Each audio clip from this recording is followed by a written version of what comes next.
헤롯 왕 때 예수께서 유대 베들레헴에서 나심에 동방으로부터 박사들이 예루살렘에 이르러 말하되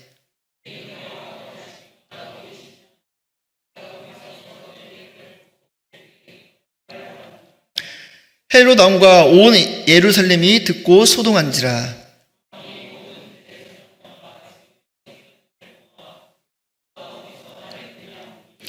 이르되 유대 베들레헴이오니 이는 선지자로 이렇게 기록된 바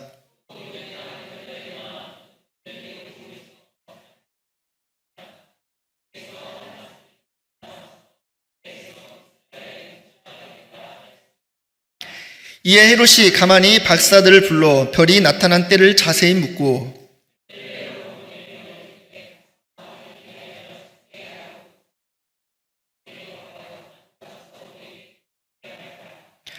박사들이 왕의 말을 듣고 갈새 동방에서 보던 그 별이 문득 앞서 인도하여 가다가 악이 있는 곳 위에 머물러 서 있는지라.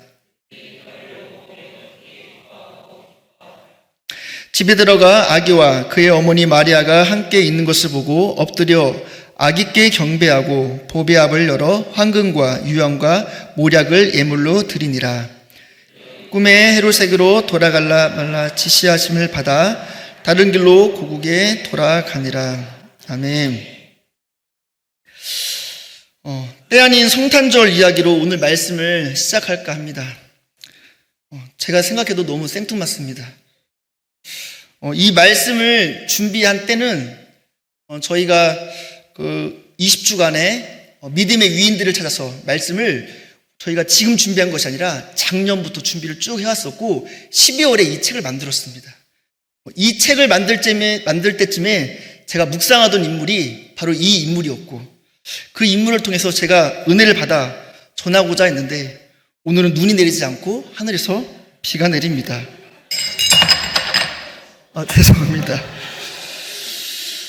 우리말로는 성탄절, 그리고 프랑스어는 노엘, 그리고 스페인어로는 아실 거예요. 페리스 나비다. 노래도 페리스 나비다죠. 그래서 성탄절과 크리스마스, 노엘, 페리스 나비다 모두 다 같은 뜻입니다. 크리스마스란 단어를 들으면은 어떠한 생각이 나시나요? 제가 오산 침례교에 와서 이제 한 1년 반 정도 지났는데 제게 가장 인상 깊었던 행사가 있었다면은 작년에 있었던 성탄 전야 축제였습니다. 전 깍꿍부터 장년부 이르기까지 보통 성탄 전야 축제 하면은 뭐 한 주나 두 주 이렇게 준비하는데 저는 2달 동안 준비하는 교회는 태어나서 처음 봤습니다. 그 예수 그리스도의 탄생을 축하하기 위해서 모든 성도들이 준비를 하는데 그 준비하는 성도들의 얼굴을 볼 때마다 너무나 기쁘고 준비하는 과정 속에서 즐거워하는 모습들을 보았습니다.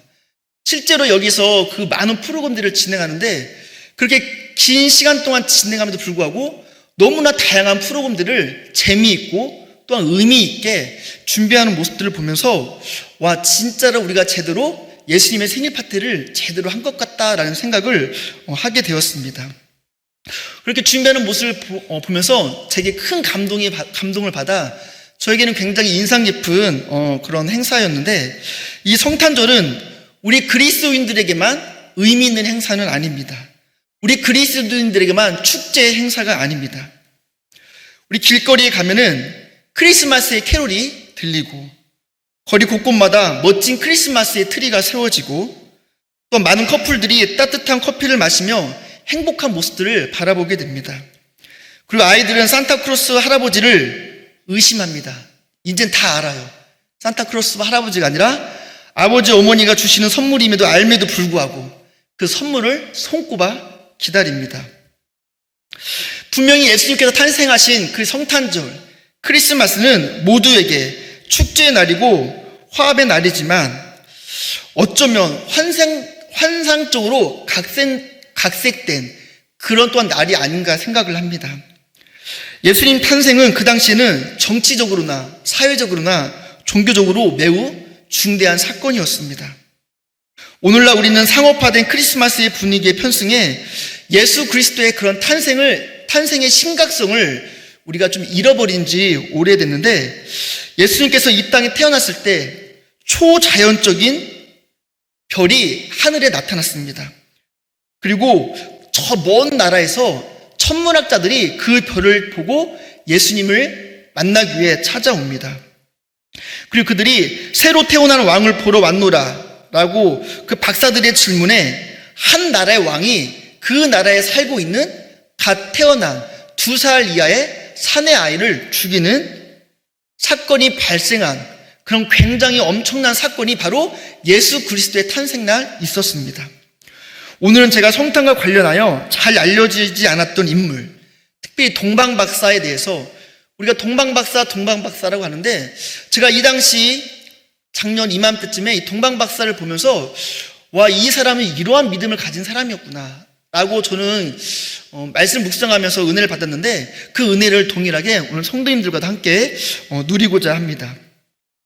예수님의 탄생과 관련하여 늘 등장하는 사람들이 있습니다. 누가복음 2장에 등장하는 베들레헴에서 양을 치는 목자들이 있고, 마태복음 2장에 등장하는 동방박사입니다.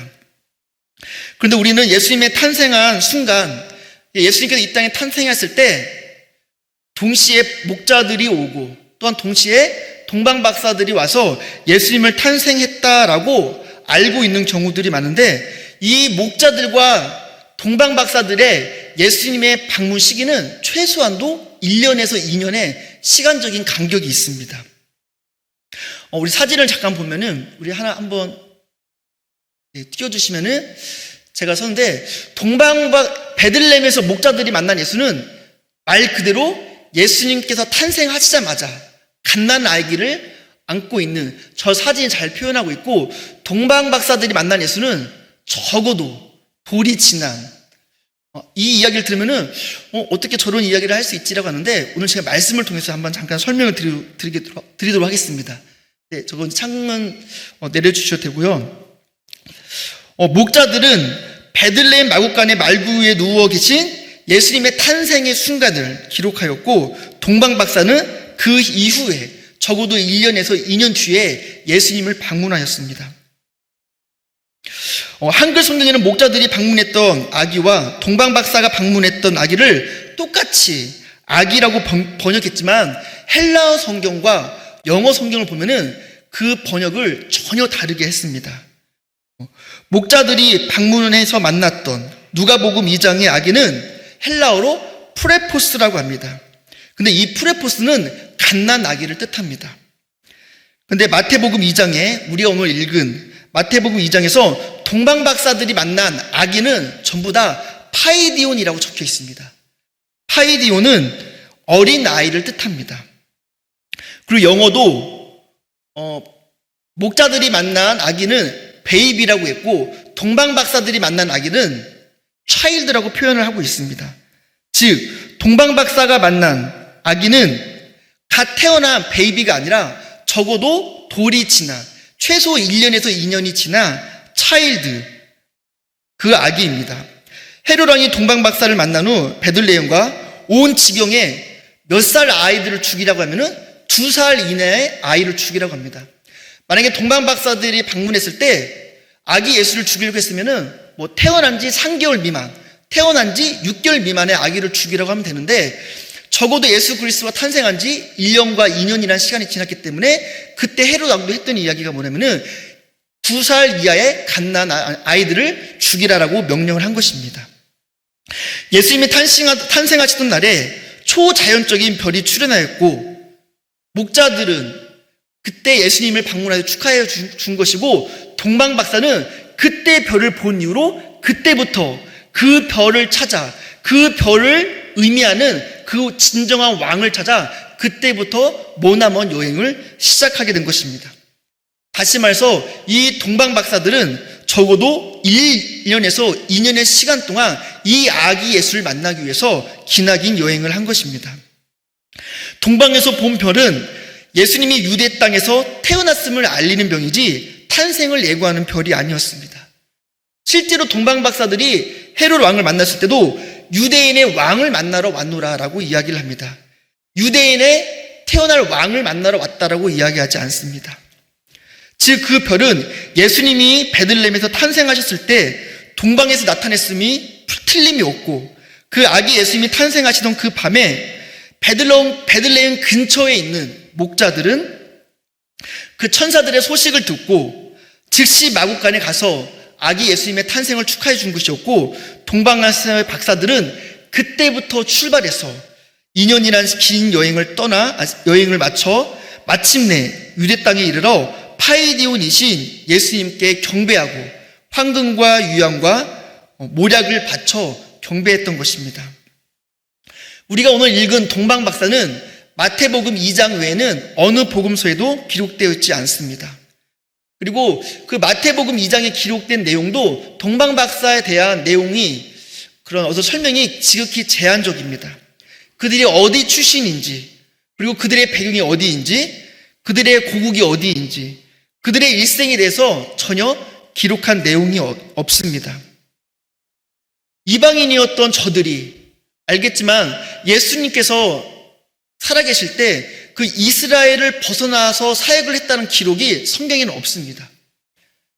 사도 바울을 통해서 예수 그리스도의 그 12제자를 통해서 복음이 전파된 것인데, 그 먼 이국 땅에 있던 이방인들이 어떻게 예수님을 알게 되었을까? 어떻게 그리스도를 알게 되었었고, 어떻게 메시아에 대한 정보를 알고 그 별을 찾아 유대 땅까지 오게 되었을까?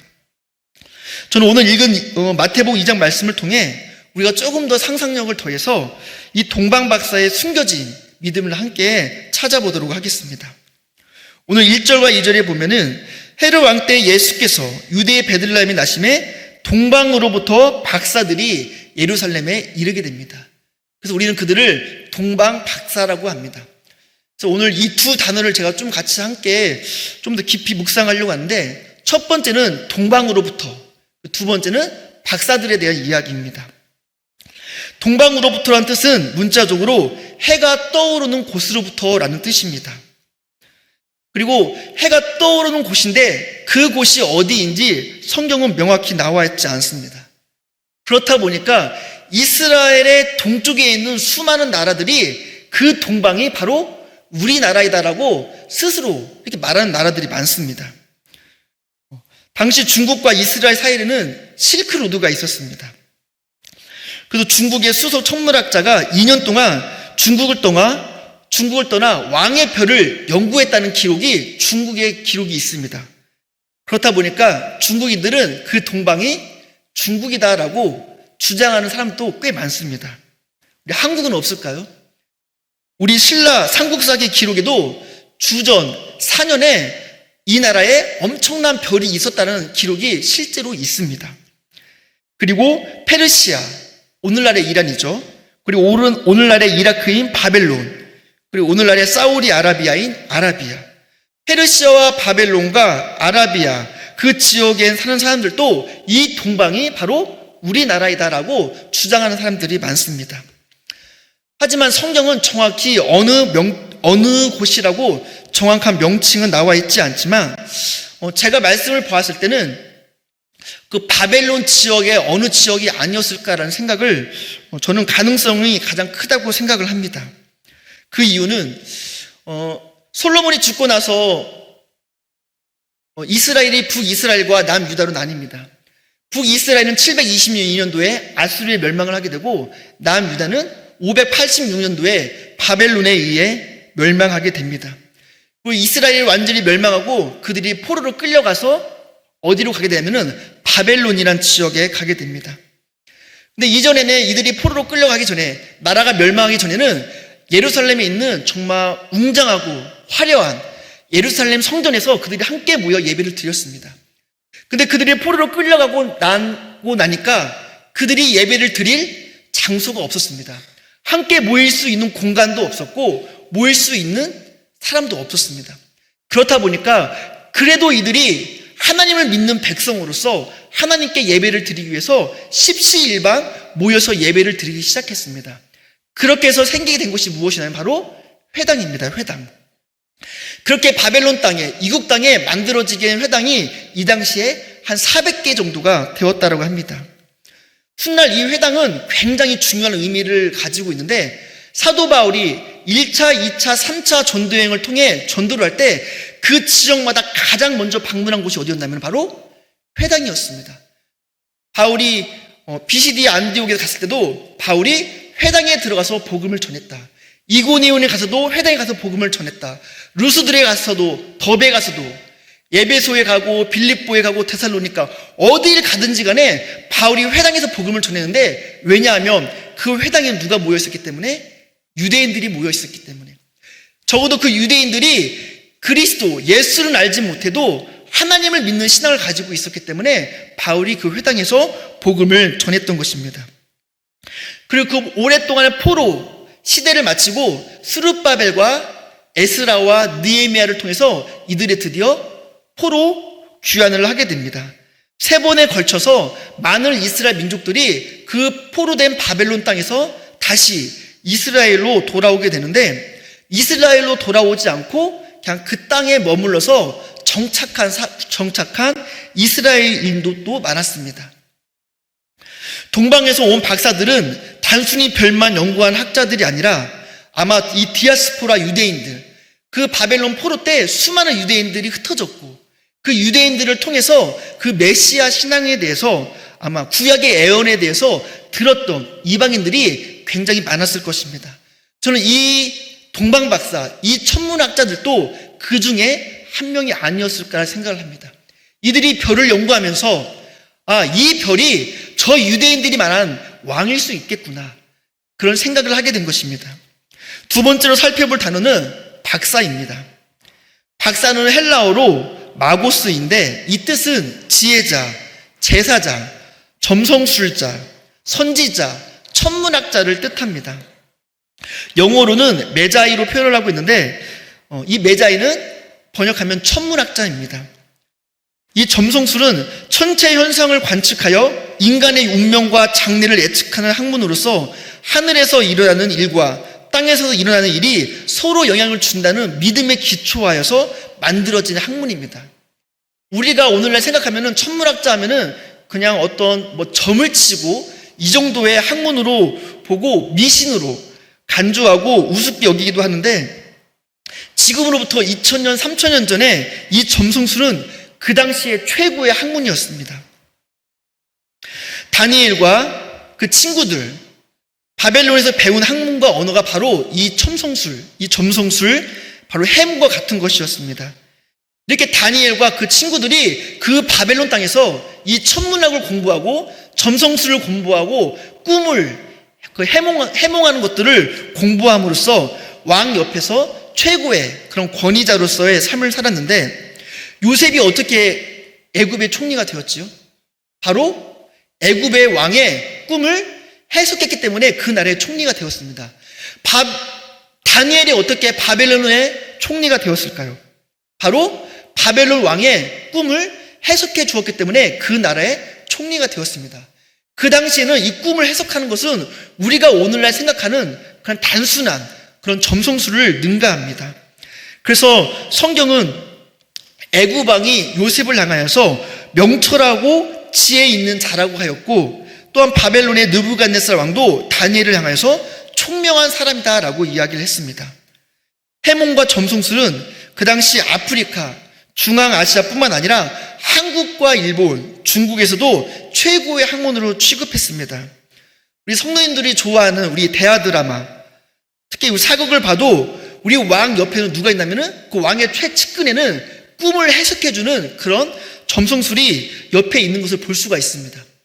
그것은 단순히 그냥 드라마를 만들기 위해서 아니라 정말 역사적으로 보면은 왕의 가장 중요한 그런 일들을 누가 했냐면 바로 그 꿈을 해석해주는 점성술사, 이런 사람들이 했었고, 그 사람들은 엄청난 권력들이 그들에게 주어졌습니다. 다시 말해서 동서양을 막론하고 인류는 수천 년 동안 이 점성술과 해몽이라는 학문을 의지하면서 살아왔습니다. 그래서 인류의 최고의 천문학자, 바로 동방으로부터 온 박사들의 예기치 않았던 예루살렘 방문은 이스라엘의 큰 파문을 일으킬 수밖에 없었습니다. 한글 성경에는 생략되어 있지만 2장 1절에 헬라어 성경은 우리가 읽고 있는 성경에 한 단어가 더 추가되어 있습니다. 보라, 동방으로부터 박사들이 지금 예루살렘에 도착하였습니다. 이렇게 시작되었습니다. 보라, 헬라어로는 이두라고 하는데 굉장히 중요한 사건이기 때문에 지금 그 관심을 가져라라고 이야기를 하고 있는 것입니다. 이두, 보라, 볼지어라, 주목해달라라는 지시어인데 그만큼 동방박사들의 예루살렘 방문은 모두가 집중하고 모두가 주목하는 엄청난 사건이었습니다. 동방박사의 방문을 받고 헤롯 왕이 4절 말씀에 보면은 대제사장과 백성의 서기관들을 모아 그리스도가 어디서 태어나게 될 것인가를 묻습니다. 그리스도는 헬라어이고 이것을 히브리어 말하면 메시아입니다. 그 뜻은 기름 부은 자, 다시 말하면 왕을 의미합니다. 다시 말하면 당시 예루살렘 정치 경제적 기득 세력이었던 대제사장들과 서기관들 역시 그들은 항상 구약을 연구하던 사람들이었기 때문에 동방박사의 유대인의 왕이 언젠가 오실 걸 분명히 알았고 구약의 말씀을 능통한 자들이었기 때문에 우리 예수님이 이 그리스도가 어느 지역에서 언제 누구를 통하여 올 것인지를 분명히 알고 있었습니다. 그들은 알고 있었음에도 불구하고 그들은 외면했습니다. 동방으로부터의 박사들, 짧은 두 단어이지만은 굉장한 많은 뜻을 내포하고 있습니다. 결론적으로 이 동방 박사들이 누구였냐면은 바벨론 출신의 천문학과 점성학의 해박한 지식을 가진 자들이었는데 바벨론에 흩어져 있는 디아스포라 유대인의 영향을 받으면서 메시아에 대한 구약의 각종 예언에 깊은 이해를 가지고 있었고 별의 움직임을 유대인의 왕과 관련지어 생각할 수 있었던 그런 지혜로운 사람들이었습니다. 그리고 그들은 그 메시아를 보기 위해 그 별을 따라 힘들고 두려운 그런 머나먼 긴 여행을 떠난 사람들이었습니다. 예루살렘에 와서 유대인의 왕으로 나신 분을 이스라엘 사람들에게 물었을 때 그 사회에서 어떠한 파장이 일어날지를 모를 정도로, 그러니까 어쩌면은 그 당시 어떤 유대인의 문화와 구약에 대해서는 몰랐기 때문에 아마 이런 말을 했던 것 같습니다. 하지만 우리가 분명히 알 수 있었던 것은 이들은 천문학과 유대인들의 메시아 신앙에 대해 나름 좀 알고 있었던 전문가들이었으며 단순한 학자가 아니라 학문적 성취 이상의 어떠한 진리를 찾는 사람들이었습니다. 그래서 저는 여기서 동방 박사들의 첫 번째 믿음의 모습을 발견할 수 있는데 그들은 바로 삶의 자리에서 진리를 찾는 믿음의 사람들이었다. 제가 오늘 함께 나눠드리는 이 책에도 보면은 이 동방 박사의 믿음에 대해서 4가지를 이야기했는데 첫 번째는 동방 박사는 진리를 찾는 사람들, 진리를 사모하는 사람, 진리를 갈구하는 사람이었습니다. 우리도 진리를 찾고자 한다면은 별을 보고도 길가에 있는 돌멩이를 보고도 얼마든지 진리의 길에 들어설 수 있고 우리는 그 상태에서 하나님의 말씀을 들으면은 그 말씀 가운데 진리를 더욱더 분명히 발견할 수 있습니다. 하나님께서 창세기 1장에 해와 달과 별을 만드시면서 하신 말씀이 있습니다. 창세기 1장 14절 말씀에 보면은 하늘의 궁창에 광명체들이 있어 낮과 밤을 나누게 하고 그것들로 징조와 계절과 날과 해를 이루게 하라.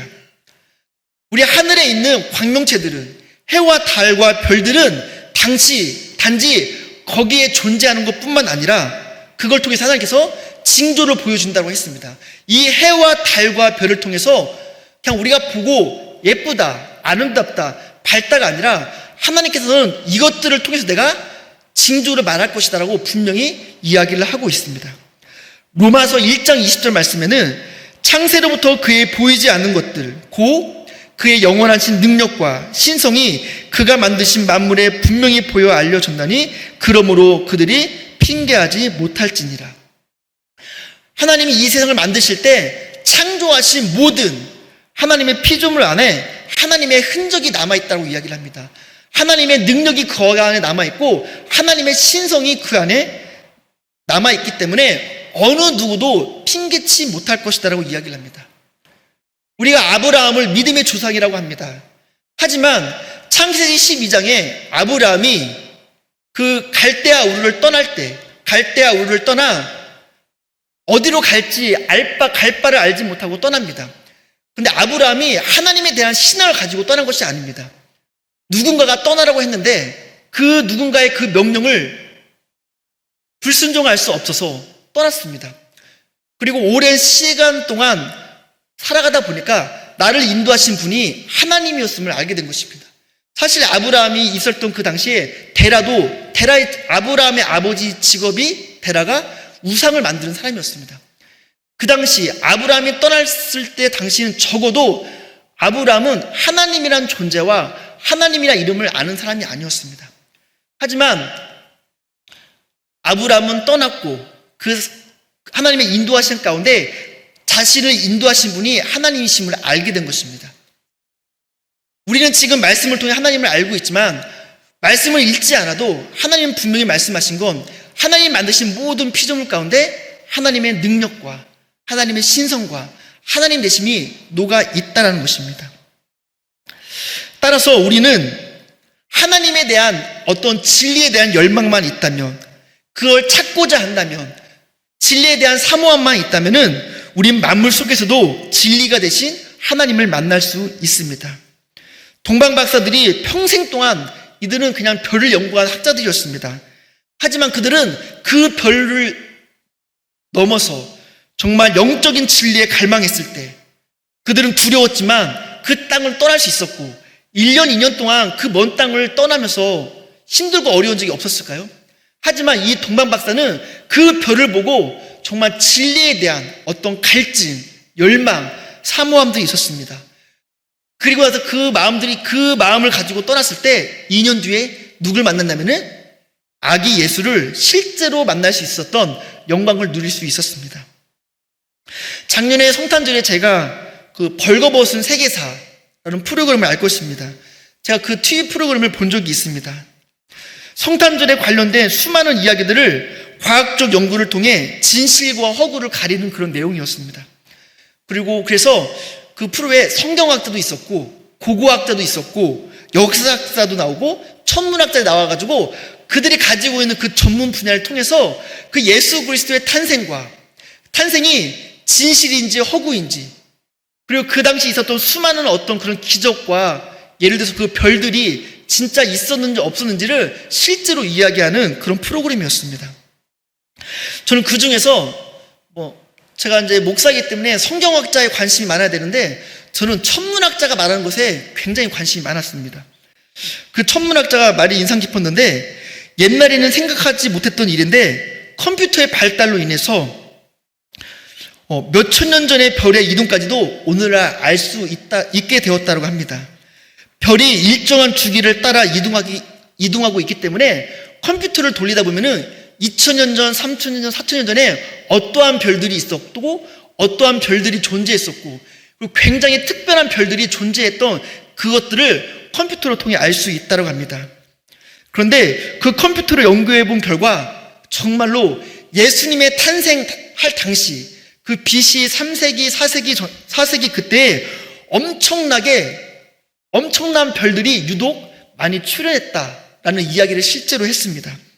저는 뭔지 모르겠지만은 헨리 혜성이 그때 출연을 했었고 또 엄청난 빛을 내었던 천왕성이 가장 그 인류 역사 가운데 가장 밝은 빛을 내었던 천왕성이 그때 발견이 되었었고, 그리고 800년마다 한 번씩 만나는 목성과 토성의 결합, 이걸 전문용어로 케플러라고 한다고 하더라고요.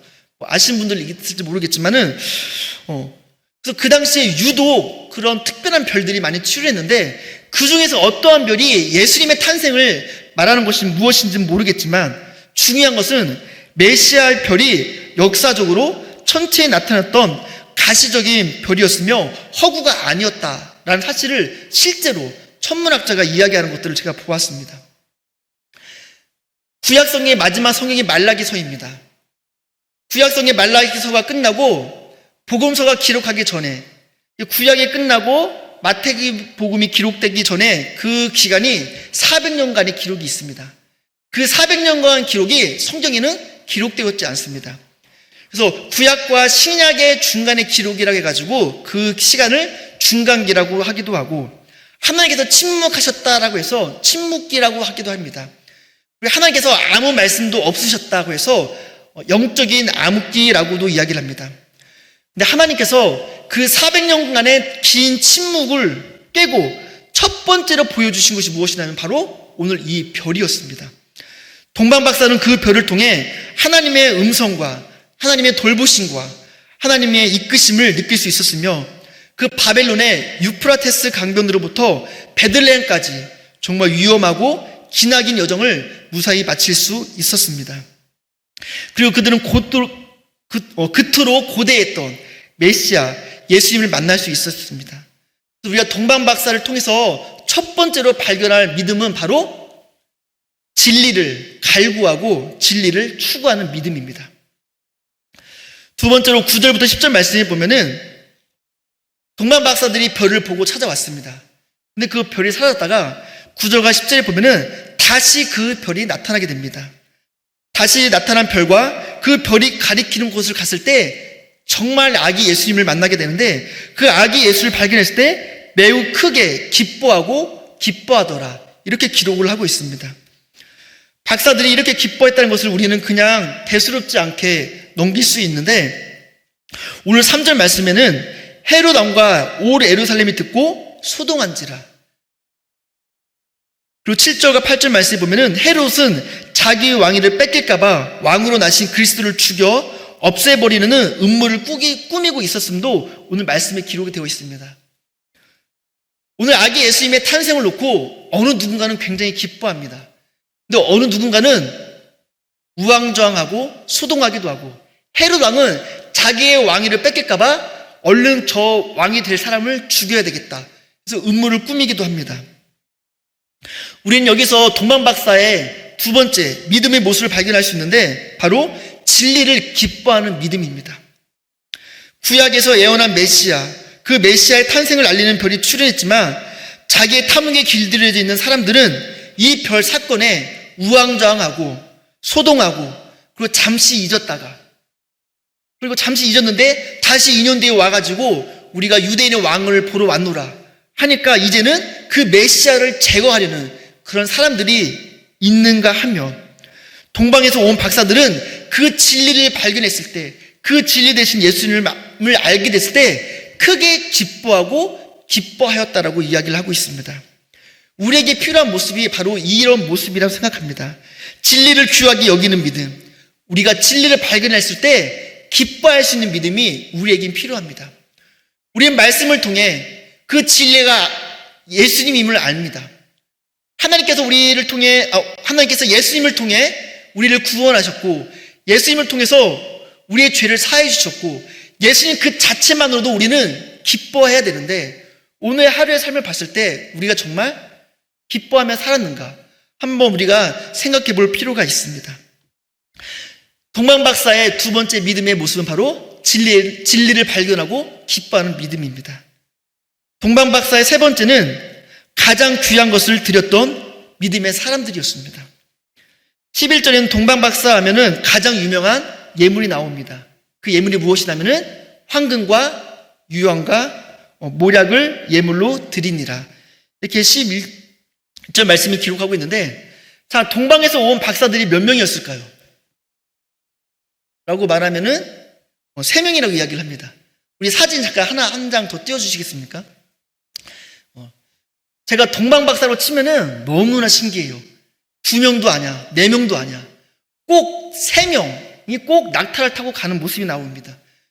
그리고 우리도 지금은 우리가 개혁 개정이 되면서 찬송가가 바뀌었지만은 옛날 찬송가에는 동방박사 세 사람 이렇게 나옵니다. 지금 찬송가는 동방에서 박사들로 바뀌었거든요. 근데 저는 바뀐 찬송가가 정말 제대로 된 번역을 생각하는데 동방박사는 세 사람이 아닙니다.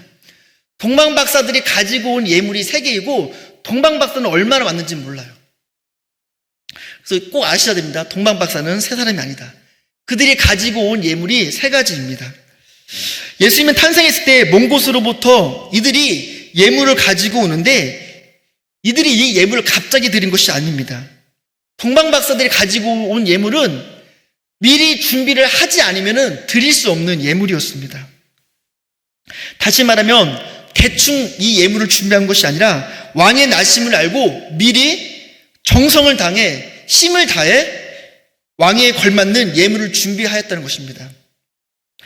제가 오늘 이 설교 시간에 맞춰서 하나 뭔가 준비해서 가져오려고 했는데 깜빡해서 못 가져왔는데, 저희 아내가 테라피스트 이런 관련된 일을 하는 건 아니고 향수를 쓰더라도 인위적인 향수가 아니라 그런 어떤 천연 재료들을 받아가지고 그것들을 조합해서 향수를 씁니다. 그래서 이만한 병에 이런 병들이 한 4, 50개 정도 이렇게 있습니다. 이 조그만 병들이 한 4,000원, 5,000원 하는데, 아내가 어느 날 저에게 그 조그만 병을 하나 보여주면서 자기야, 이것이 모략이야, 이것이 유황이야 하면서 보여준 적이 있습니다. 지금도 그게 있어서 제가 그걸 보여드리고 싶은데, 일반적인 그런 향수, 그런 어떤 식물이나 거기서 채취해낸 일반적인 그런 액체는 이만한 병 하나에 보통 한 몇천 원 안 합니다. 그런데 전 놀랐습니다. 이만한 모략이 얼마일 것 같습니까? 13만 원인가 14만 원이었습니다. 물론 저 아내는 그걸 산 것이 아니라 열심히 무슨 이벤트를 하니까 당첨이 돼가지고 그걸 받아서, 그래서 절대 그것을 바르지 못하게 합니다. 왜냐하면 너무나 귀한 거기 때문에. 제가 그래서 이 모략과 유향이 지금도 그 모든 그 테라피스트들에게는 가장 값비싸고 고귀한 것이 바로 모략과 유향입니다. 성도님 잘 아시겠지만 금 귀한 건 다 아시잖아요, 그죠? 늘 금 시세 한 번씩 찾아보고, 저희 아내도 황금을 제일 좋아하거든요. 그래서 저희 첫째 아들의 태명이 금동이었습니다. 그래서 황금을 통해서 금동이었는데, 금과 유황과 모략. 그런데 이 금과 유황과 모략은 예수님의 생애와 깊은 어떤 의미를 가지고 있는데, 첫 번째, 황금은 왕권을 상징합니다. 금은 지금도 고귀한 것으로 인정받지만, 동방 박사는 예수님께 황금을 예물로 드림으로써 온 땅의 진정한 왕이 누구다? 예수 그리스도라는 것들을 거기서 이 예물을 드림으로 보여주었습니다. 예수님께서는 마국간에서 가장 초라한 모습으로 오셨지만 예수님은 이 땅의 진정한 왕이다. 그것을 황금을 드림으로써 표현한 것이었고, 두 번째, 유향은 화목 제물을 상징합니다.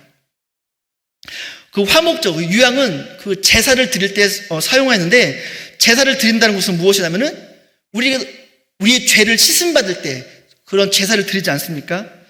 더 나아가 예수님은 우리와 하나님 사이에 화목 제물로 드려질 분, 그것을 상징하는 것들이 바로 이 유향을 의미합니다.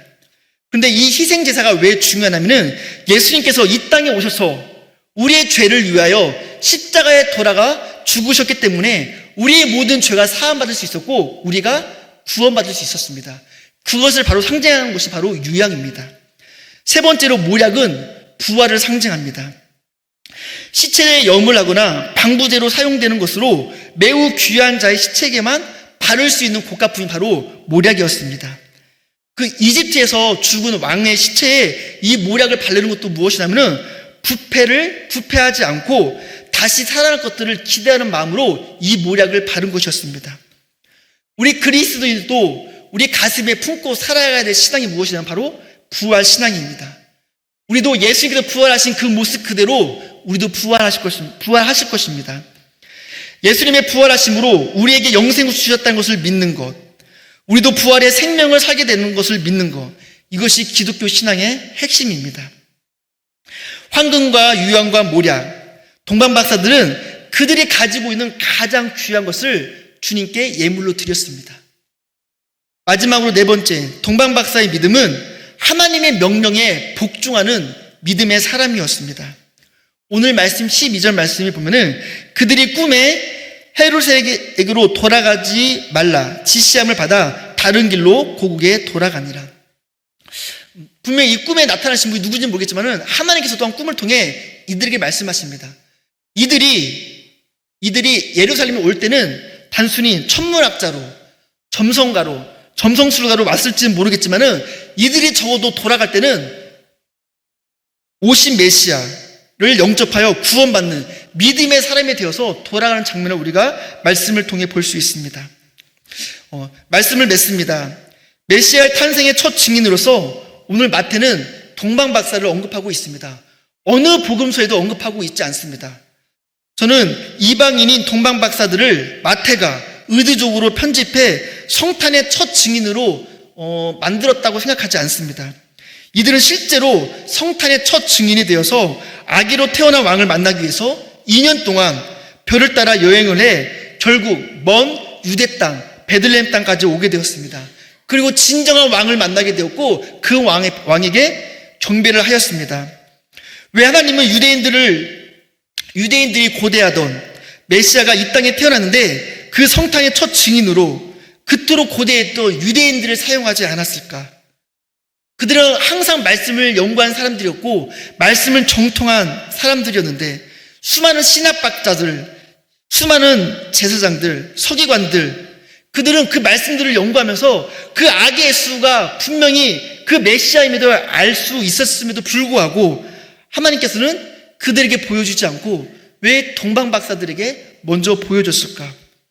사실 성경을 보면은 우리의 눈과 우리의 머리로 경험을 할 수 없고 이해되지 않는 내용들이 너무 많습니다. 사실 우리가 신앙생활도 우리가 이해해서 하는 것은 아닙니다. 그런데 김동원 목사님이 크리스찬 베이직에서 이런 말을 했습니다. 기독교는 이해해서 믿는 종교가 아니라 믿으면 이해되는 종교다. 우리가 하나님을 이해한다? 이건 절대 불가능합니다. 하지만 우리가 하나님을 믿겠다라고 결심을 하고 찾아가다 보면은 하나님께서 하나하나 우리를 이해시켜 주시고 하나님을 보여주십니다. 하나님이 스스로 우리를 보여주신다. 그것을 좀 더 어려운 말로 계시라고 합니다. 또 우리 기독교는 계시의 종교입니다. 다른 모든 종교들은 그들이 신을 찾아가지만 우리 기독교는 하나님이 우리를 먼저 찾아오십니다. 그래서 우리는 먼저 찾아오신 그 하나님께 반응을 하면 됩니다. 신앙생활 하다 보면은 때로 이해 안 될 수 있습니다. 그럼에도 불구하고 믿는 것, 그것이 바로 믿음입니다. 400년간의 영적인 침묵을 깨고 예수님의 탄생을 알린 동방 박사의 믿음에 대해서 오늘 함께 나누었습니다. 하나님은 유대인들처럼 영적인 교만에 빠진 사람들보다 이방인일지라도 동방 박사들처럼 진리를 갈구하는 사람, 진리를 기뻐하는 사람, 진리를 위해 기꺼이 헌신하는 사람, 진리의 말씀에 복종하는 사람들을 통해서 일하십니다. 저는 여기 있는 모든 성도님들이 정말 진리의 말씀을 사모하고 정말 그 진리의 말씀 안에 기뻐할 줄 알고 정말 그 진리 가운데 헌신하며 그 진리의 말씀에 순종하며 사랑하는 모든 성도님 되기를 간절히 기도합니다.